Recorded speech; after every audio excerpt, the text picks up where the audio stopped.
నిన్న మంగళవారం జూనియర్ ఎన్టీఆర్ పుట్టినరోజు సందర్భంగా మొన్న ఆదివారం మే 18న యమదొంగ సినిమా రిలీజ్ అయిన విషయం తెలిసిందే. రిలీజ్ అయిన మొదటి రోజు ఆదివారం ఆన్లైన్లో 38,000 టికెట్లు తెలుగు రాష్ట్రాల్లో బుక్ అయ్యాయి. సినిమాకు మొదటి రోజు 1.5 కోటి గ్రాస్ కలెక్ట్ చేసింది ఈ సినిమా. డీసెంట్ కలెక్షన్స్ అని చెప్పాలి రిలీజ్ సినిమాల్లో.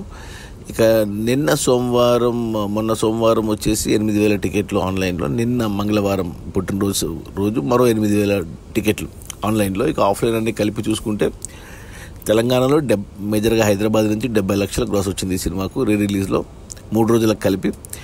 ఇక రాయలసీమ జిల్లాల నుంచి 30 లక్షల గ్రాసు, 70 లక్షలు, 30 లక్షలు, 1 కోటి గ్రాస్ అక్కడికి వస్తే, ఇక మిగిలిన ఆంధ్ర నుంచి మరో 1 కోటి గ్రాస్ వచ్చింది.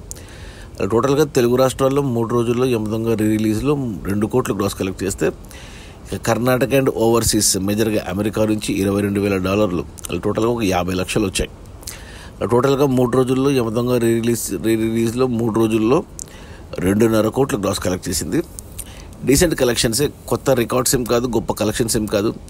ఎందుకంటే మనకు రిలీజ్ సినిమాల్లో నంబర్ 1 ప్లేస్లో మురారి సినిమా ఉంది. 9 కోట్ల గ్రాస్ కలెక్ట్ చేసింది ఆ సినిమా టోటల్ రన్లో రిలీజ్లో. రీసెంట్గా మనకు జగదేక తిలక్ సుందరి కూడా రిలీజ్ అయింది మన మే 9న. ఆ సినిమా 3 కోట్ల గ్రాస్ కలెక్ట్ చేసింది. లాస్ట్ ఇయర్ మన సింహాద్రి మన ఎన్టీఆర్ పుట్టినరోజుకి సింహాద్రి రిలీజ్లో 5 కోట్ల వరకు గ్రాస్ కలెక్ట్ చేసింది. కానీ ఈ సినిమా కేవలం 2.5 కోట్లే గ్రాస్ కలెక్ట్ చేసింది. యాక్చువల్గా శుక్రవారం రిలీజ్ చేసి శని ఆదివారాలు ఏంటి కలెక్షన్స్ పెరిగేవి. బట్ ఆదివారం రిలీజ్ చేసి సోమ మంగళవారం రన్ చేశారు వీక్ డేస్లో. ఎందుకంటే పుట్టినరోజు మంగళవారం వచ్చింది కాబట్టి. అయినా కానీ పర్లేదు, మంచి ఓపెనింగ్సే, మంచి కలెక్షన్సే రిలీజ్లో.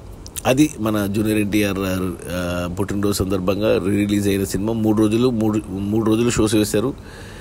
2.5 కోట్ల gross, decent collections. Okay, bye.